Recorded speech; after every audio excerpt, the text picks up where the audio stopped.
All right, young scholars. I'm going to go over the end of the story, and actually some key parts of the tea room scene.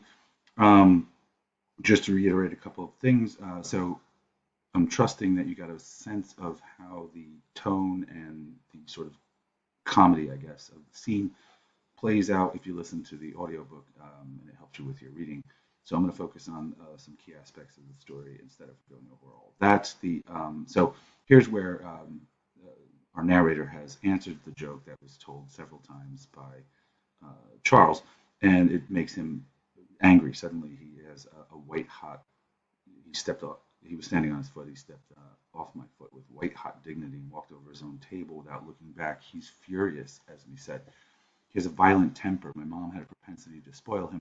My father was the only one who didn't spoil him. Again, her focus is on the idolization of her father, who is, again, as I said, something connects this main character to our narrator to Esme, Esme's father. All right, he got up from his own chair with mixed feelings of regret and confusion. He didn't want to upset Charles. Esme and I shook hands as her hand, as I suspected, was a nervous hand, damp at the palm. So again, Esme has this sort of front that she puts up of being cool, calm, collected, and well bred, but she is still just a little kid, and she's been nervous the whole time. And she asked if you would you like me to write to you? She asked with a certain amount of color in her face. I write extremely articulate letter for a person I'd love it. I took out a pencil and paper and wrote down my name, rank, serial number, and APO number. That's just how you can contact them in the army. Um, Charles is still actually angry. He doesn't look over at him. Miss Megley, that's the governess, went next. Then Esme, who waved to me, I waved back, half getting up from my chair. It was a strangely emotional moment for me. Again, he's not articulating why what he gets out of this connection.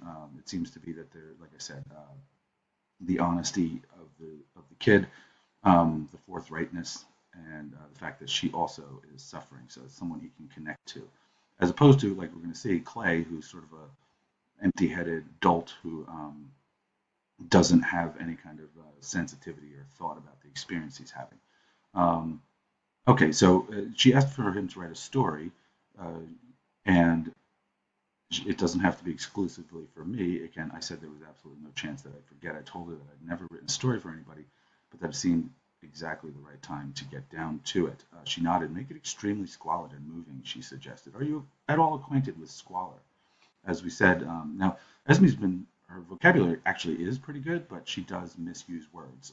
It's kind of doesn't make sense to make a story squalid.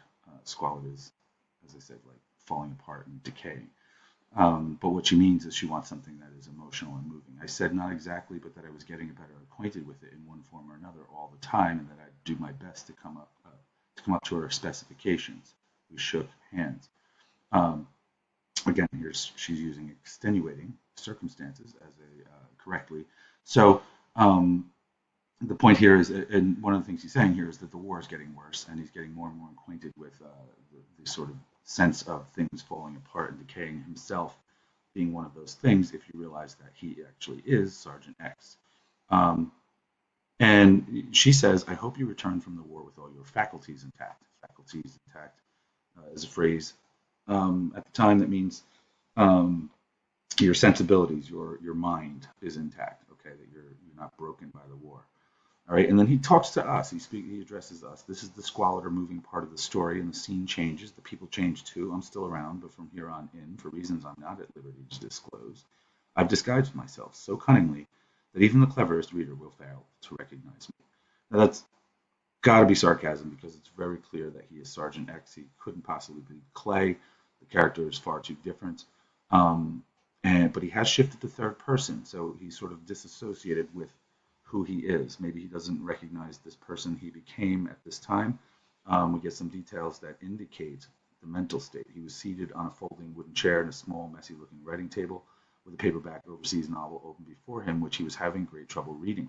The trouble lay with him, not the novel.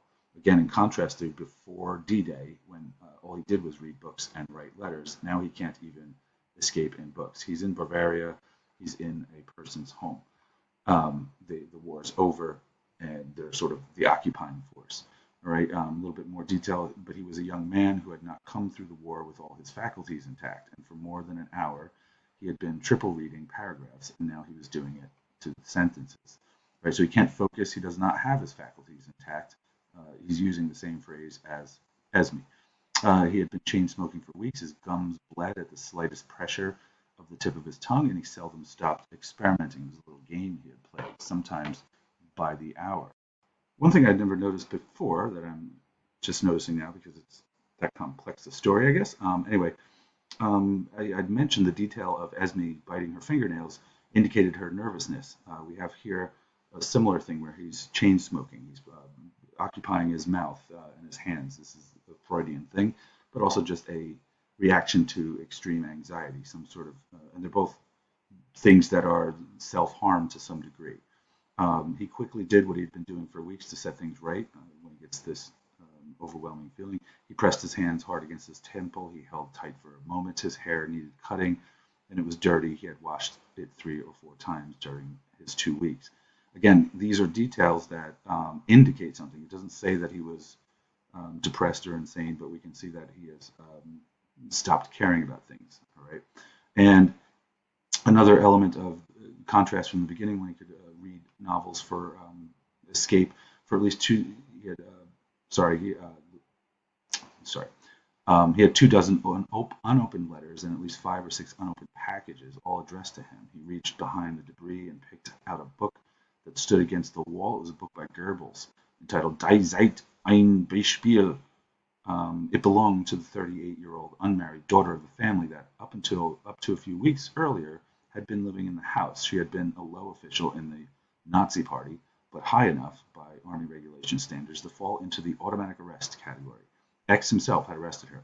Now, for the third time since he had returned from the hospital that day, he opened the woman's book and read the brief inscription on the flyleaf. Now, readers of the time would recognize that a 38-year-old unmarried daughter in the 1940s in Germany, in Nazi Germany, even more strictly conservative, would mean that her life has not fulfilled its goal. As we talked about, women were expected to be married. 38 would be a very old maid sort of a thing, they would call her, a spinster. And what that might indicate is that she had nothing really else. Nazis had taken over Germany, and she got involved in the party. Maybe she wasn't a true believer.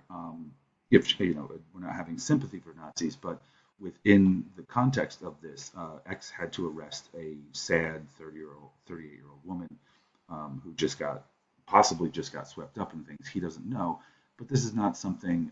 This is part of the sort of unfairness of war, and he had to participate in it. Again, I'm not saying that she was, like a good Nazi. It's just the implication here is that he arrested somebody that was already in sort of a sad, useless position. It wasn't like she was out fighting in the war. All right. Now, I gave you this quote to make some sense of, so I'm not going to analyze it, but I will hit some key parts.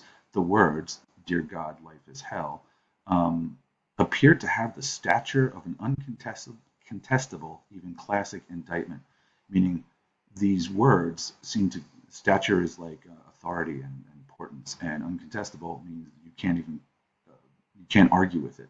And classic indictment is a classic for centuries. An indictment is a damning accusation. So, like if you're indicted, you've been arrested and charged with something. So this strikes him as something that you can't argue with. Right? I just wanted to highlight that part, but you're going to continue to try to make sense of this. If you don't know words or you're not sure, look things up. Right? He quickly picked up something else from the table, a letter from his older brother in Albany. So this note has freaked him out. It's in the book by Dostoevsky. He opened the envelope, loosely resolved to read the letter straight through, but read only the top half of the first page. He stopped after the words, "Now that the GD war is over and you probably have a lot of time over there, how about sending the kids a couple of bayonets or swastikas?" So again, this is a reference to a sort of isolating effect that soldiers felt. People at home thought, they were away at like camp having fun. They had no idea how bad war was. So here he thinks you're probably just kicking around. People would bring back bayonets and swastikas. It was something, the spoils of war, mementos of their experience. And again, this implies a future isolation where nobody's going to understand what he went through in the war. This is World War II, so this is the silent generation. They never spoke about the war, although there are horrible stories about how they suffered quietly for the rest of their lives with PTSD. All right, and then in contrast to this sort of introspective um, guy who's chain smoking and unable to focus on anything, the door banged open without having been rapped on. X raised his head, turned, and saw Corporal Z standing in the door. So you're going to describe the relationship in your questions. I am going to look at some of the key things to help you with that. So he mentions Loretta. Clay seems unaffected by the war. They intended to get married at their earliest convenience. She wrote to him fairly regularly from a paradise of triple exclamation points and inaccurate observations. All through the war, Clay had read all Loretta's letters out loud to X, however intimate they were. In fact, the more intimate, the better. It was his custom after each reading to ask X to plot out or pad out the letter of reply. So Sergeant X is a good writer. Clay and his girlfriend are sort of dolts, sort of idiots that you can see Clay has very little sensitivity here. Yeah, I had a letter from him yesterday down in my room. Show it to you later. X, regarding him hostilely, so X is giving him like a dirty look, stated that he didn't want an Eisenhower jacket. This is similar to when they're in the tea room and the author does not quote himself, but he ultimately does quote himself. And I just wanted to jump over to one of the things that's sort of built into their conversation. Yes, don't. So Clay references, remember that time you and I drove out to Vallone's and we got shelled for about 2 goddamn hours, and that goddamn cat I shot that jumped up on the hood of the Jeep when we were laying in that hole? Remember? Yes, don't start that business with that cat again, Clay. God damn it. I don't want to hear about it. No, all I mean was I wrote Loretta about it, and she and the whole psychology class discussed it in class and all. The GD professor and everybody. That's fine. I don't want to hear about it, Clay. No. You know the reason I took a pot shot at it? Loretta says. She says I was temporarily insane. No kidding. From the shelling and all. X threads his fingers once through his dirty hair, then shielded his eyes. So Loretta is taking a psych class, and in it they decided, him shooting a cat for no reason in the middle of war was just temporary insanity. And X is sarcastic here. You weren't insane. You were simply doing your duty. You killed that pussycat in as manly a way as possible, as anybody could have under the circumstances. Clay looked at him suspiciously. What the hell are you talking about? That cat was a spy. You had to take a pot shot at it. It was a very clever German midget dressed up in a cheap fur coat.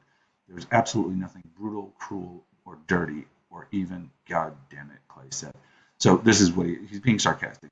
Obviously, it's cruel and dirty and brutal to shoot the cat. Now, in contrast to that, they also analyzed, sorry, they had also, in the psych class, analyzed Sergeant X, because Clay doesn't have any sensitivity. He just wrote about how messed up he is. And you know what she said? She says, nobody gets a nervous breakdown just from the war and all. She says, you were probably unstable, like your whole GD life. So there's this contrast where psychology is just thrown under the bus there as a ridiculous thing that can be manipulated to either forgive your boyfriend for something cruel and cold, or to or to condemn and just insensitively say somebody was weak, and that's why they had a breakdown, which was the way they looked at soldiers. They didn't believe in things like PTSD. So he finally opens the letter from Esme, and she gives the wristwatch to him for the duration of the war. And that is, again, this is her connection to her father, and it's very important to her. So we see the connection that she has to Sergeant X.